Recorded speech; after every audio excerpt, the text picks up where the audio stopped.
C'est Michel Lesuel sur Network Master Pro et aujourd'hui j'ai vraiment le privilège d'être accueilli chez un ami, parce que c'est un ami depuis plus d'une dizaine d'années. On a été d'ailleurs associés dans le système traditionnel. On a travaillé pendant de nombreuses années dans le marketing de réseau ensemble.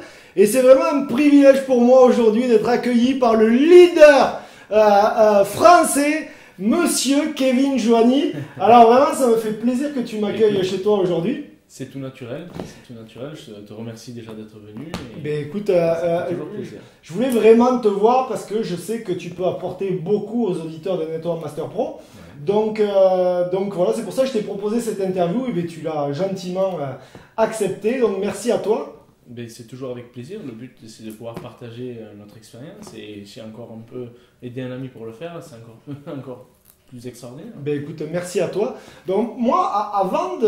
vraiment, pendant cette interview, je voudrais tout d'abord qu'on apprenne à te connaître parce qu'il y a des milliers de personnes qui vont visionner cette interview dans les semaines qui arrivent. Et donc j'aimerais déjà que les gens connaissent un peu ton parcours, d'où tu viens, ton enfance, ton parcours scolaire, un peu tout ça. Que tu expliques. Vis ma vie, quoi. Oui, vis ma vie, c'est ça. Parce qu'il y a des gens qui vont s'identifier à toi et okay. C'est important qu'ils voient que il n'y a pas que d'écoles blancs qui font du marketing de réseau. Il y a des gens de tout bord, enfin tu le sais, tout milieu sociaux qui se lancent dans le marketing de réseau. Et d'ailleurs, c'est souvent des personnes qui partent de rien, des autodidactes comme toi, qui par la suite ont un grand succès, comme tu peux avoir du succès aujourd'hui dans le marketing de réseau. Donc si tu peux nous raconter un peu ton histoire. C'est vrai que on n'a pas souvent l'habitude de pouvoir raconter son histoire, c'est un petit peu d'intimité, mais à la fois il est toujours bon aussi de savoir qu'est-ce qu'est l'histoire de chacun, afin de pouvoir se repérer.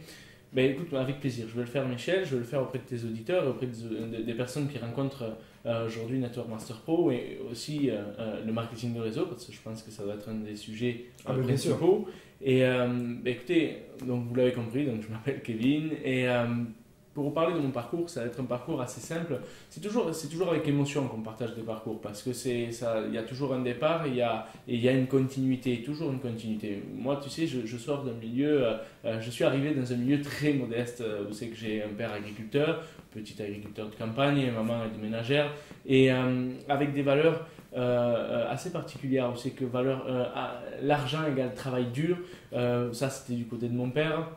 Du côté de ma mère, l'argent égale souffrance parce qu'elle travaillait dur pour pouvoir arriver à tout simplement assumer 3 enfants parce que je suis... Ça me rappelle un peu père riche, père pauvre de ouais, Robert Kiyosaki. C'est un petit peu ça. La seule différence, c'est qu'ils n'étaient pas dans les mêmes sphères, en tout cas dans les mêmes pensées. Mais il est vrai que moi, je suis issu de cette famille-là. J'ai trois grands frères.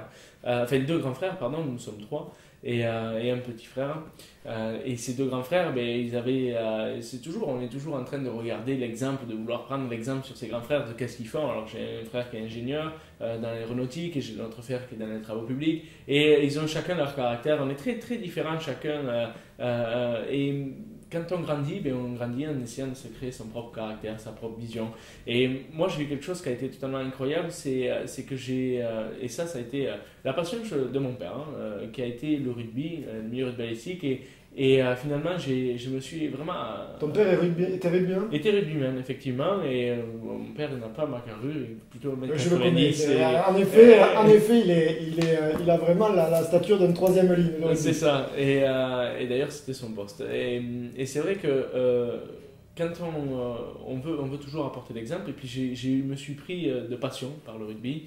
Et il s'avère que ce milieu rugbyistique m'a beaucoup impressionné à la base, mais surtout m'a beaucoup séduit par la suite. Pourquoi ? Parce que finalement, il y a des valeurs principales dont j'ai retrouvé dans ce cocon familial que j'avais peu, mais peu importe. Le but, c'est que j'ai retrouvé cette fraternité. Et pour moi, ça a été une valeur importante. Par la suite, j'ai évolué dans le milieu rugbyistique jusqu'à atteindre les hauts rangs du milieu rugbyistique, notamment sur le secteur Montalbanais. Je ne rentrerai pas plus dans le détail, mais le but, ça a été une réelle passion qui m'a donné une éducation, qui m'a donné une façon de voir les choses. Une hygiène de vie. Une hygiène de vie. Et ça, en fait, de toujours pouvoir apporter l'exemplarité sur le terrain, le fait qu'on te regarde, donc la reconnaissance des gens que tu as fourni un travail, tu as fourni une prestation. Et ça a toujours été ma devise, en fait, de pouvoir apporter. J'étais peut-être basé beaucoup sur la reconnaissance, en vue que j'étais le petit frère et que je voulais toujours être toujours impressionner les plus grands autour de moi. Ce qui est normal. Hein. Ce qui est normal aujourd'hui quand on prend conscience de cela. Et ce qui a été passionnant, c'est que dans le milieu rugbyistique, on fait énormément de rencontres. Et moi, je travaillais aussi, quand je n'avais pas rugby, je travaillais le week-end pour me faire à 4 sous. Encore une fois, valeur argent égale travail. Quel âge et j'avais à 14 ans, je commençais à faire des jobs pour pouvoir tout simplement me payer l'essence de la mobilette, de me payer, de pouvoir me déplacer, aller faire les sorties. À l'époque, c'était les discothèques mobiles qui allaient dans les discos mobiles. Et c'était totalement passionnant. Alors il fallait payer la bière, même à 14 ans, c'était en tout cas, ou le coca, on va dire ça aux auditeurs. C'était la sortie du siècle. C'était la sortie. Et ça a été enfin, de choses et une autre. Et là, j'ai fait une rencontre qui a un petit peu bouleversé ma façon de voir les choses. Ça a été une personne qui avait une énorme réussite dans les affaires, qui partait de rien et qui a aujourd'hui il a un succès vraiment incroyable, mais surtout il a une humilité qui est totalement passionnante. Et cet homme-là, en fait, il m'a pris un petit peu sous son aile et il m'appelait Monsieur Question parce que je peux t'assurer, en fait, tu le sais, ayant passé plus de 10 ans côte à côte, j'ai des milliers de questions me venaient à la seconde et il m'appelait toujours Monsieur Question. Parce que c'est quelqu'un qui m'inspirait énormément, il avait ce que je voulais. Et il m'a conseillé d'ailleurs, à partir, je m'en souviendrai encore, on était dans sa voiture, il avait une voiture sportive, il était passionné par ça. Et il me dit, écoute, mon petit, je m'en souviendrai toujours, il me met la main sur l'appui, sur le temps manuel, il me dit, écoute, mon petit, en me tapant comme ça, il me dit, il faut que tu lises un livre. C'était un livre qui m'a révélé. Et là, j'ai été surpris parce que je n'étais pas forcément lecteur à la base. J'étais très curieux, tout le temps en train de me poser des milliers de questions pour apprendre, mais pas lecteur. Et il m'a conseillé L'Alchimiste. Je sais pas, je pense que... Voilà, et c'est ce bouquin, à partir de là, quand j'ai commencé à lire ce bouquin, j'ai compris qu'il y avait quelque chose à comprendre. J'ai compris qu'il y avait des possibilités de créer son histoire. Et d'ailleurs, à partir de là, même dans le milieu sportif, au rugby, je suis passé du rôle du joueur qui avait de la gueule au joueur qui était capitaine. D'accord, tu passais de celui qui aboyait au leader. C'est ça, au leader. Pourquoi ? Parce que je voulais créer mon histoire. Et à partir de là, je faisais attention à tout ce qui venait à moi. Le milieu rugbyistique, je l'ai arrêté à mes 18 ans, peu importe par les faits, mais je l'ai arrêté. Et de là, via le rugby, on m'a tout simplement dirigé dans une société, une compagnie internationale, et on m'a mis en tant que responsable d'agence. Je ne connaissais rien dans le domaine. Tu avais beaucoup de salariés sous ton... J'avais 160 salariés. Tu chapeautais 160 personnes. Ouais, on m'a mis là... T'avais quel âge ? J'avais 18 ans. Pardon. 18 ans. Incroyable. Donc, de suite, tu as eu des responsabilités très jeunes. Voilà, de suite, en fait, ce qui a fait que tout ce que j'apprenais, tout ce que j'ai appris, en fait, je l'ai mis en application. Et ça allait de malambic, forcément. On apprend, on reçoit et on grandit. Et d'ailleurs, ces 2 ans d'expérience ont été magiques. Et c'est d'ailleurs là où c'est que nous nous sommes rencontrés. Tu étais mon coach. Et oui, pour ceux qui ne le savent pas, j'étais avant de faire du marketing de réseau et avant d'être chef d'entreprise dans la remise en forme, j'étais coach sportif. Je coachais des sportifs dans la musculation, dans le cyclisme, dans plein d'activités sportives différentes, de différents sports, quoi. Donc, et c'est vrai qu'on s'est connus dans une salle, un centre de remise en forme, et c'est là qu'on a de suite accroché, quoi. Complètement. Je m'en souviens, tu voulais m'acheter ma voiture à l'époque, et tu me branchais avec ça.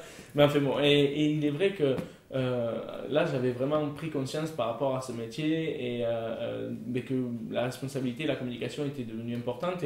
Et donc, j'ai commencé à m'enrichir par rapport à un lexique et j'ai vraiment accentué sur la lecture, j'ai accentué sur tout simplement le travail sur soi. Et d'ailleurs, par les rencontres que j'ai pu faire, j'ai commencé à faire des thérapies sur soi-même. Comme un ordinateur, on y fait des mises à jour, ou on y met des derniers logiciels. Quand tu parles de thérapie, c'est quoi ? C'est l'hypnose, PNL ? Oui, il y a eu de la PNL. J'ai été d'abord avec une thérapeute, et puis après, on a commencé. C'est là, à l'âge de... un peu plus tard, j'ai commencé à m'intéresser à la PNL à l'âge de 20 ans. D'accord. Et d'ailleurs, c'est à partir de là que nous sommes associés. Donc, le parcours a été simple, c'est que à 18 ans, j'ai la chance de pouvoir entrer dans cette société. De là, par le travail, par les efforts, ainsi de suite, je prends conscience que j'ai des capacités et prise de conscience aussi de mes acuités à pouvoir créer quelque chose. C'est de là aussi que j'avais pris la décision de vouloir monter une société. Je ne savais pas encore exactement dans quel domaine. T'en avais marre de bosser pour J'avais un patron. compris que je bossais 60 heures par semaine, comme un dingue, pour avoir 2300 € par mois. C'était pas ce que je voulais. Et en tout cas, je bossais, je m'engageais, j'étais engagé à 1000%. Et tu savais que tu pouvais gagner beaucoup plus. Mais les rencontres m'ont prouvé qu'on pouvait gagner beaucoup plus, donc forcément, et je savais qu'on pouvait. Et c'est de là que je suis venu te démarcher sur tout simplement un tapis d'abdos. Un tapis d'abdos. Si un jour quelqu'un vient me voir sur un tapis d'abdos, écoutez-le, c'est important. Et c'est de là que notre aventure a démarré. Et à 20 ans, on a ouvert notre premier centre de fitness. Et c'est de là où c'est que les choses, tout s'est accéléré. Vraiment, tout s'est accéléré. Prise de conscience de chef d'entreprise, les responsabilités, les investissements, les engagements à hauteur à outrance, parce qu'on est obligé. Hein. Et puis, je peux le dire aussi, les difficultés aussi que peuvent traverser un chef d'entreprise dans le système traditionnel, parce que on peut le dire, on a quand même vécu des moments aussi très difficiles en tant que chef d'entreprise et donc voilà, je me permets de partager ça parce qu'on a vécu ensemble. Et c'est vrai que c'est... Et alors, si tu aurais justement des... aujourd'hui, je sais que dans le marketing de réseau, il y a de plus en plus de chefs d'entreprise qui sont issus du système traditionnel qui arrivent aujourd'hui dans le marketing de réseau. Quel conseil tu pourrais leur donner? Parce que ces gens, en fait, ils passent quelque part, c'est du blanc au noir. Quoi. Du milieu non entrepreneurial au niveau entrepreneurial. Non, du niveau chef d'entreprise dans le système traditionnel au marketing de réseau. Il y a quand même des points qui se relient, mais après beaucoup de choses qui ne... Voilà, il y a tous les avantages, moi je te dirais, Michel, il y a tous les avantages du chef d'entreprise sans aucun de ses inconvénients. Exactement. Pourquoi? Parce qu'on a la responsabilité du chef d'entreprise avec les actions d'entreprise, le côté dirigeant, le côté directif, le côté communicant de ce qu'on est en train de créer, mais il n'y a aucun risque parce que derrière ce ne sont pas des salariés et ce sont des indépendants tout comme toi. Donc la logique veut qu'ils soient attentifs à notre discussion ou à notre... Surtout, il n'y a pas de charge fixe. C'est ça. C'est quoi? Parce que les charges fixes dans un milieu du système traditionnel, c'est compliqué. Mais d'ailleurs, je crois que c'est toi qui m'as initié au marketing de réseau il y a quelques années maintenant. Ça commence ça fait quelques années. Ça fait 7 ans. Et je précise que c'est vraiment un top producteur. Là, vraiment, vous avez la chance aujourd'hui d'assister à une interview d'une personne qui, vous pouvez le mettre où vous voulez. Croyez-moi, il a la capacité de rebondir, la capacité de produire. Peu importe où vous le mettez, c'est vraiment incroyable. Tu as vraiment ça en toi et ça fait vraiment plaisir. Donc, aujourd'hui, quel conseil tu aimerais transmettre à des personnes qui se lancent dans le marketing de réseau? Toi, tu as découvert, bon, on a bien compris, c'est à travers moi que ça s'est passé comme ça. On peut d'ailleurs, si vous voulez, on peut dire, tu peux expliquer comment je t'ai parlé. Alors s'il vous plaît, ça c'est important, ne dupliquez pas ce système, d'accord? Je l'ai fait parce que c'est mon ami, c'était mon associé, et que je suis, j'ai l'urgence qui est ancrée dans mon ADN, mais je l'ai fait parce que je savais que c'était la bonne personne. Maintenant, vous pouvez le faire avec des gens proches, mais écoutez bien, vous allez rigoler. Michel étant quelqu'un alors, on ne parlera pas de compagnie lors de cette interview, que ce soit sa compagnie ou de toute autre compagnie ou de produit. Donc voilà, mais il va vous expliquer vraiment comment ça s'est passé. Ça me fait toujours sourire parce que le pied à l'étrier, il a été aussi radical que ce qu'on est en train de parler. L'urgence a été mise. Ah ben là, un petit peu. Pour comprendre, juste, j'arrive au bureau, on avait donc plusieurs centres. Et j'arrive au bureau le matin, le mercredi matin, à 8h, Michel, avec les yeux très ouverts, avec un enthousiasme très ardent, il me dit « Kevin, tu as ta carte bleue ?» Et je dis « Michel, t'as des questions cons comme ça ?» Je dis « Oui, j'ai toujours la carte bleue avec moi. » Et il me dit « Bon, donne-moi ta carte bleue, je te retire tant. » Voilà, bon, pourquoi? Je t'expliquerai plus tard. Voilà comment j'ai démarré le marketing de réseau. Et j'ai démarré vraiment en faisant confiance à la personne vraiment, moi, ça, c'est ça qui est important, c'est de faire confiance à la personne qui vous partage cela. Je savais, Michel, qu'on était associés et au-delà. Puis on n'était pas associés pour quelques centaines d'euros. Non. C'est-à-dire que quand il a démarré le marketing de réseau avec moi, c'était quelques centaines d'euros, alors qu'on était associés pour plus d'1 million d'euros. Donc il y avait une confiance qui était là, qui était présente, et bon, le risque financier, vous avez bien compris, c'était pas le même. Et de là, tout simplement, je m'en souviendrai encore dans notre club qu'on s'entraînait tous les deux à étudier les trames de la compagnie pour pouvoir le présenter, un qui apprenait plus que l'autre, donc on s'en énervait, on se challengeait là-dessus, c'était assez passionnant. Et là, par contre, alors, je te coupe, mais là tu dis un truc intéressant. Tu dis qu'on se challengeait. Quelque part, tu penses qu'il faut avoir l'esprit compétiteur pour atteindre les sommets dans le marketing de réseau? Pour atteindre les sommets, il faut avoir 2 points à mes yeux. Il y a 4 points principaux. Le premier, c'est être enseignable. D'accord. Quand on est chef d'entreprise ou pas, c'est pas un jugement, mais souvent on manque d'enseignabilité. Et je pense que l'enseignabilité, c'est un état de certitude parce que c'est ce qui se passe pour moi aujourd'hui. L'enseignabilité, il faut qu'elle soit 10 sur 10. Derrière, il y a un deuxième point qui est important, c'est la coachabilité. La coachabilité, il faut qu'elle soit aussi à 10 sur 10. Ça veut dire que ce qu'on enseigne ici, c'est de savoir le mettre en application avec de la coachabilité et vraiment le mettre à sa personnalité et ainsi de suite. Et pour répondre à la deuxième question, qui est tout simplement aujourd'hui, quelles sont les facultés? C'est vraiment de pouvoir se dire, ok, on y va. On y va. On s'est challengé. Alors tu me disais, être challenger, être compétiteur, quels sont les 2 outils? Est-ce qu'il vaut mieux être plus challenger que compétiteur ou il vaut mieux être les 2? Mais souvent quand on est challenger, le challenger, c'est de vouloir se mettre une barre et aller la chercher, se fixer un objectif. Voilà, c'est le mot. Se fixer un objectif. Être compétiteur, c'est être le numéro 1. Est-ce que j'ai les 2? Je pense. D'accord. Voilà. Est-ce que tu penses, pour répondre à ta question, que, par exemple, pour les personnes qui écoutent l'interview, s'ils veulent être au top d'une compagnie, parce que c'est ton cas, tu es au top d'une compagnie, est-ce que tu penses qu'il faut qu'ils travaillent ce facteur-là, qui est Oui. de se challenger, de devenir vraiment un compétiteur? Oui. Voilà. Oui. Il est important. Et non pas attendre que ça se passe. Disons que beaucoup de personnes, moi je pense quand je recrute quelqu'un ou quand je parraine quelqu'un, je suis assez sélectif dans mon choix parce que je veux pas, j'ai une directivité, je partage mon expérience, je partage mon savoir, je suis pas dans le désir que quelqu'un n'entende pas ce que je suis en train de dire, donc je lui pose des questions et souvent les premières questions qui viennent c'est est-ce que tu es plutôt challenger, est-ce que tu es plutôt compétiteur ou est-ce que tu es les 2? Et souvent, les gens me disent « Ah, mais moi, je suis challenger, j'aime bien me donner des défis. » Ok, et j'enchaîne toujours en disant « Est-ce que tu aimes être numéro 1 ?»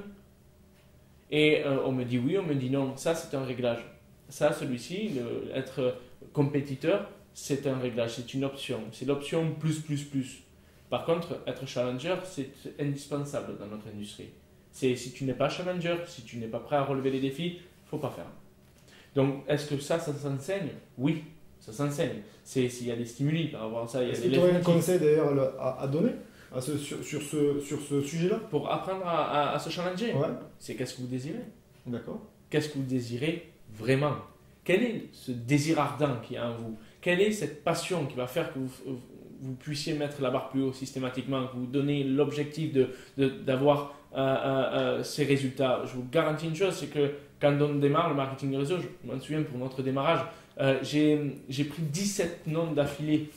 Tu t'en souviens? Je devenais fou, je comprenais pas pourquoi les gens ne comprenaient pas ce que j'étais en train de leur dire. On me sortait tout un tas d'âneries, même on m'a fait des thèses comme quoi, souviens-toi, que je ne pouvais pas gagner d'argent, que c'était pas possible. Et il s'est avéré que 3 ans après, je gagnais leur salaire annuel au mois. Donc ils n'ont pas fait des réglages, ils n'ont juste pas compris. Il y a des personnes très proches de chez moi, de ma famille, qui ont mis 7 ans pour devenir client. Pour me dire, finalement, c'est bien. Tu vois. Ça, c'est intéressant ce que tu dis, parce qu'en fait, pendant 7 ans, ils t'ont tourné le dos quelque part. En gros, oui. Mais d'ailleurs, les 4 premières années, et je pense que tu t'en souviens, c'était devenu même un sujet on se fâchait. Donc on ne parlait plus de cela. Je leur demandais de plus m'en parler. Ils n'étaient pas en accord avec moi et je leur demandais de vraiment pas rentrer dans le détail parce qu'ils n'avaient pas la même vision que la mienne. Et ça, c'est important ce qu'on va dire. C'est est-ce qu'il vaut mieux un avis ou un savoir? C'est clair. J'avais des gens tout autour de moi qui faisaient fortune et qui ont le savoir. J'avais ma famille. Je ne peux pas prendre l'exemple sur la réussite de mon père.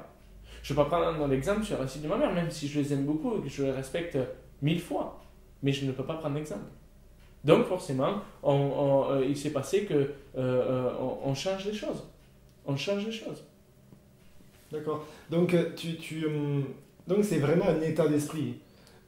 Est-ce que tu pourrais justement donner ton point de vue sur l'état d'esprit à adopter quand on se lance dans le marketing réseau? Je voudrais vraiment, pour les personnes qui débutent, c'est important de bien comprendre ça. L'état d'esprit que tu as mis dans ton investissement dans les différentes compagnies où tu as été que tu as développé, vraiment l'état d'esprit qui t'a permis d'en arriver là où tu en es arrivé aujourd'hui. En fait, c'est des étapes. C'est des étapes systématiques. On démarre une industrie, on est novice, on ne connaît pas, on a manque de communication. On peut avoir un état de certitude par le fait que tout autour de nous, on entend parler que le marketing de réseau c'est bon, ou d'autres qui vont nous dire des jugements, mais encore une fois, ça reste que des jugements, donc un avis, non pas un savoir. Mais au fur et à mesure, il y a des étapes. Et encore une fois, ce sont les désirs qu'on veut, et quand on prend conscience, on était chef d'entreprise, donc c'est pas, on avait investi des milliers d'euros, et ces milliers d'euros, il fallait se lever le matin pour pouvoir faire les mêmes engagements, pour se lever le matin, et on était obligé, donc engagé à 1000%. Et donc forcément, pour moi, la valeur que j'avais mis dans cette licence, dans ce démarrage, je voyais la même importance. Donc j'y mettais autant de valeur, et j'y mets toujours autant de valeur, parce qu'une licence vaut de l'argent. Et c'est aujourd'hui l'industrie, la plus belle industrie que nous avons, c'est la nôtre. Parce que c'est nous. Donc si on y met les actions, c'est pas ainsi, je m'excuse, on met les actions, on entreprend la valeur de cette licence, elle prend de la puissance. Et au fur et à mesure, elle va prendre de plus en plus de la puissance. Et elle va devenir une licence qui coûte de l'argent. Aujourd'hui, là, on montait des sociétés, on investissait des milliers d'euros, on s'esclavait dans ces sociétés. Souviens-toi, on bossait 90 heures par semaine pour avoir quoi au final? Bien sûr. Comme je dis souvent, on était les esclaves de notre propre business qui nous avait coûté 1 million d'euros. Et c'est de là où c'est que, très sincèrement, quand on a commencé, toi et moi, je m'en souviens encore, à avoir vraiment de l'accélération dans le marketing de réseau et prendre conscience, on a arrêté le plan A, on l'a vraiment arrêté. Et on a revendu les sociétés et derrière on s'est lancé pleinement dans le marketing de réseau. Et c'est de là où c'est que on a continué à faire les rencontres, on a continué à aller voir les gens qui font succès avec cette affaire. On est allé rencontrer à Montréal plein de personnes qui faisaient fortune et c'est là où c'est que c'était devenu pour nous une évidence à succès.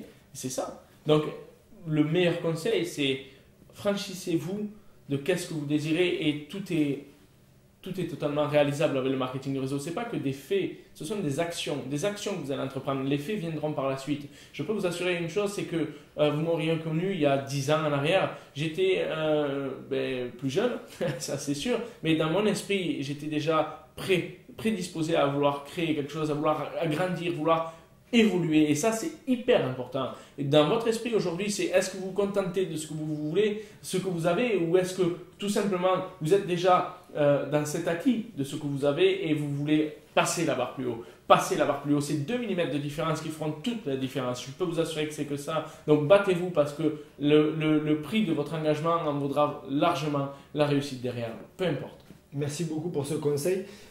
Moi, ce que je voulais te poser comme question aussi, parce que la majorité des gens qui se lancent dans le marketing de réseau, souvent ils ont un manque de confiance en eux, ils ont peur de franchir le pas, ils ont peur de faire des clients, ils ont peur d'inviter des amis à eux de leur entourage parce qu'ils ont peur du jugement.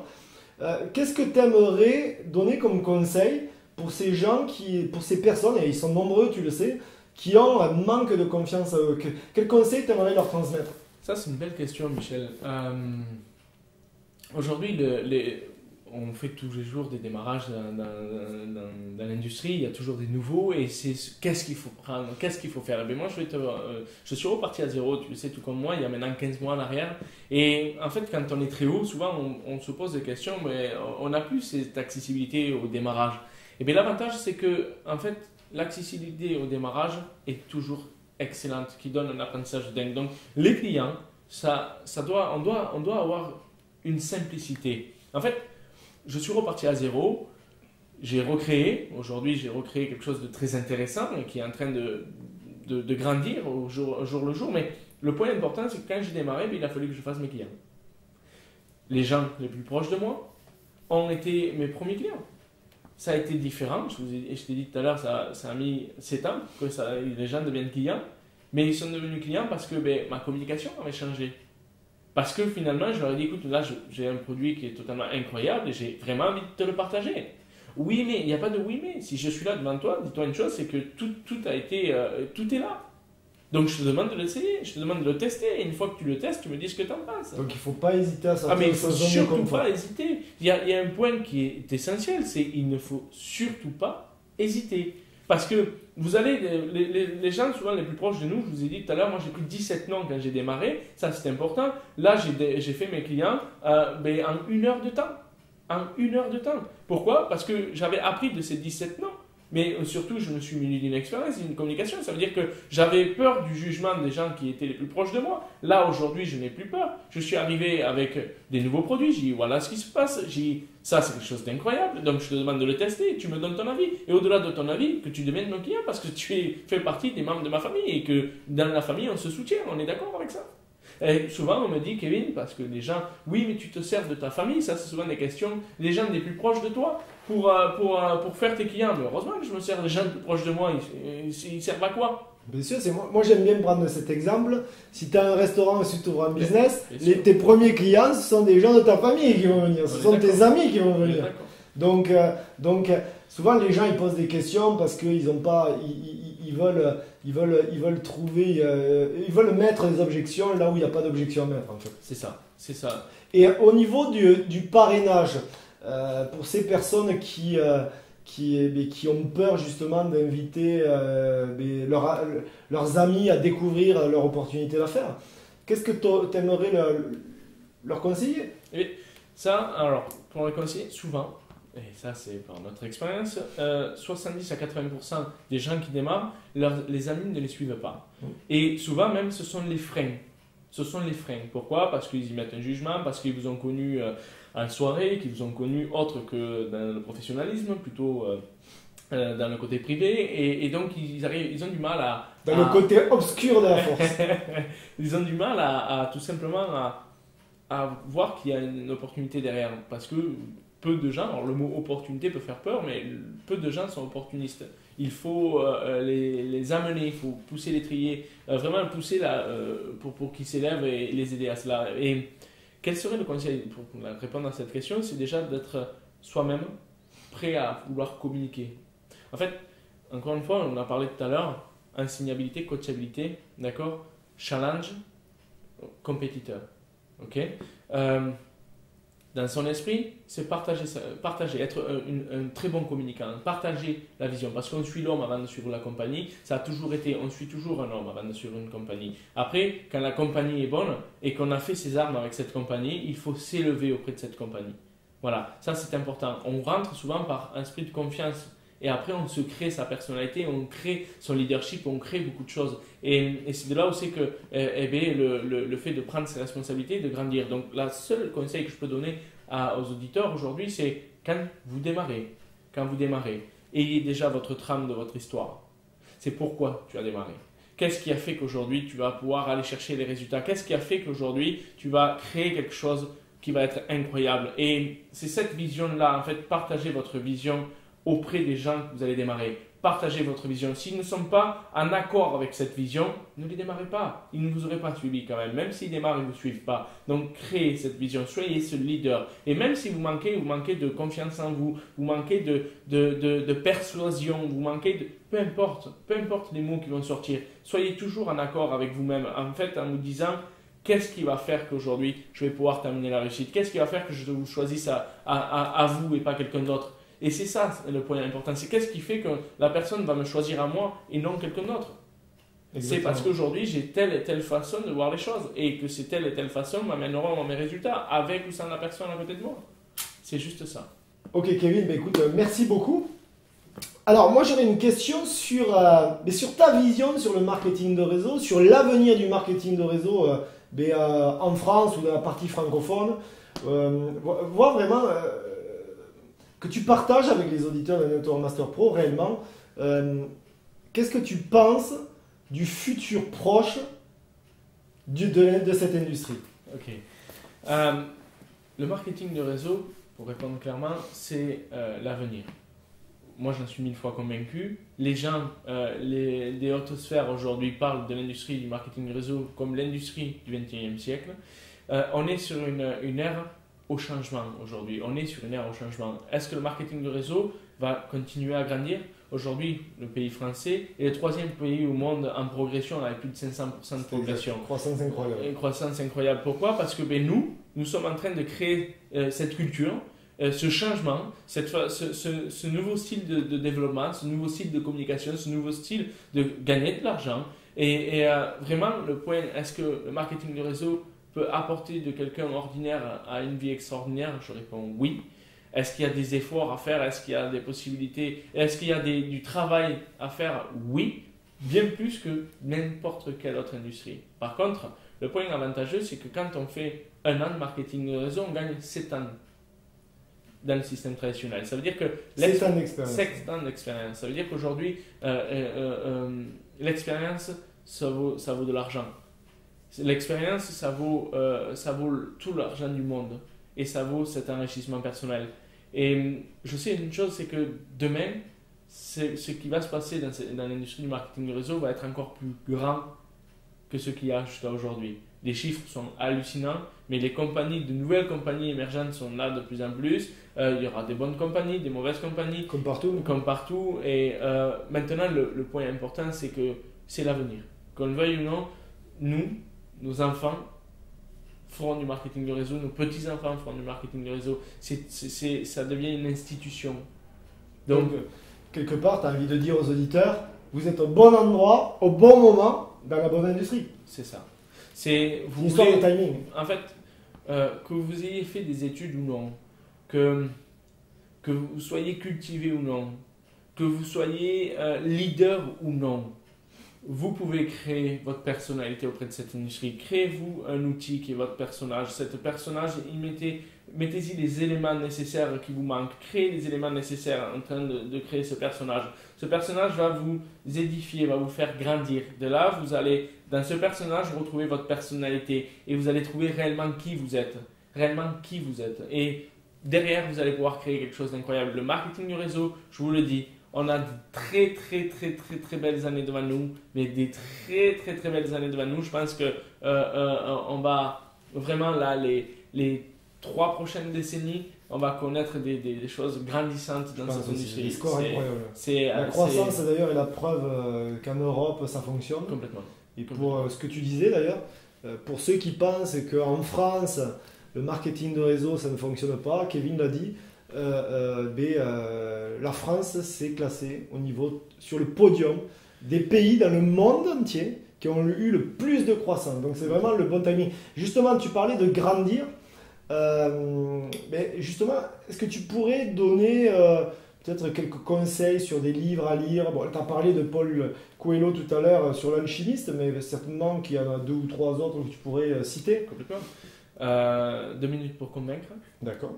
Qui a été un bouquin sur ce qu'on appelle le mimétisme, de prendre conscience que quand on a un effet miroir, quand on est devant quelqu'un on est souvent quand on démarre ou qu'on va voir un chef d'entreprise, on le clarifie d'une autre catégorie et on va être de suite on va être déstabilisé et ainsi de suite. Ce bouquin nous permet de nous rassurer. auprès de se dire, ok, il faut faire du mimétisme, un effet miroir de la personne. Et moi, j'ai beaucoup apprécié ce bouquin, je l'ai lu, relu, lu et relu. Je crois que j'ai dû le lire 5-6 fois, j'ai pris tellement de notes que je testais sous temps, je testais dans les salles de conférence ou en tête à tête, je testais les façons de ce bouquin pour pouvoir arriver à partager massivement. Il y a un autre bouquin qui m'a énormément enrichi personnellement, c'est Réfléchissez et devenez riche de Napoléon Hill.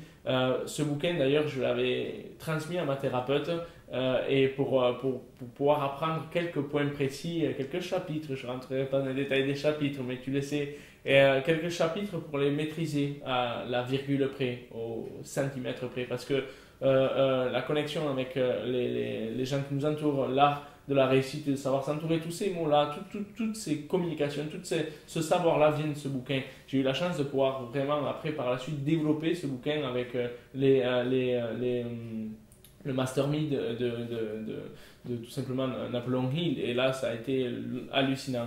Un autre bouquin qui pourrait apprendre de suite au marketing de réseau, je dirais GoPro. GoPro, ça, ce serait un conseil Eric Goury, bien sûr. Eric Goury, GoPro qui pourrait être qui est un très bon bouquin pour devenir un professionnel de cette industrie. Souviens-toi, quand on a démarré, on avait acheté l'AMR. L'AMR de David Barber. Et les 7 tomes de David Barber qui a été un superbe apprentissage. Je sais qu'il y avait des ateliers d'appel, il y avait tout ça et qu'on avait instruit cela à notre démarrage. C'était assez hallucinant. Mais ça, ce serait les conseils. Il y en a tellement de bouquins. J'ai toute une bible de bouquins et c'est important. Ce qu'on dit souvent d'ailleurs, c'est que les personnes les plus riches sur cette planète, c'est pas ceux qui ont la plus grande télé. Souvent, ceux qui ont la plus grande télé, c'est les personnes qui ont des problèmes financiers, justement, qui sont dans la difficulté. Les gens qui gagnent le plus d'argent dans le monde sont les gens qui ont la plus grande bibliothèque. C'est pour ça que c'est très intéressant ce que tu viens de dire. D'ailleurs, je vous incite à aller sur www.micheldestruel.com. À phase 0, vous aurez tous les livres que Kevin nous a partagés aujourd'hui. Vous pouvez les commander directement sur notre site. Alors, je voudrais que tu donnes un dernier message. On va terminer cette interview sur ça. Un dernier message aux personnes qui vont donc visionner cette interview. Je voudrais vraiment que tu leur dises droit dans les yeux, ce que tu dirais à tes propres équipes. Inscrivez-vous à Network Master Pro parce que tout est dit. Alors, ça c'est gentil, je te remercie. Alors, il a été fort. Vous trouverez le lien en dessous, donc comme il vous a dit. Mais je voudrais vraiment un message en tant que leader, vraiment un message.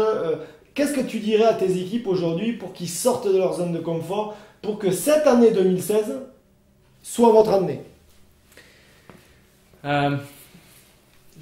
C'est quelque chose d'important, donc c'est vrai que une réflexion. Si je devrais leur dire un mot à tous les gens pour 2016, ce serait celui-ci. Une vision, une action. Tout simplement. Écoute Kevin, merci beaucoup pour cette interview. Ça a été vraiment un super moment que j'ai partagé avec toi. Je suis certain que vous avez pris du plaisir à écouter Kevin Joigny. Pour les personnes qui souhaitent rentrer en contact avec Kevin, vous pouvez le retrouver bien sûr sur Facebook. Vous pouvez me contacter directement, je vous enverrai ses coordonnées bien sûr. N'hésitez pas. En tout cas, Kevin, merci d'avoir partagé ton leadership, ton expérience, ton savoir du marketing de réseau. Merci pour tous les gens qui vont regarder cette interview. Et je suis certain qu'on se fera une autre vidéo prochainement. Oui, j'en ai aucun doute. Écoute, merci à tous. Merci à tout le monde en tout cas. Et à très très bientôt. Merci.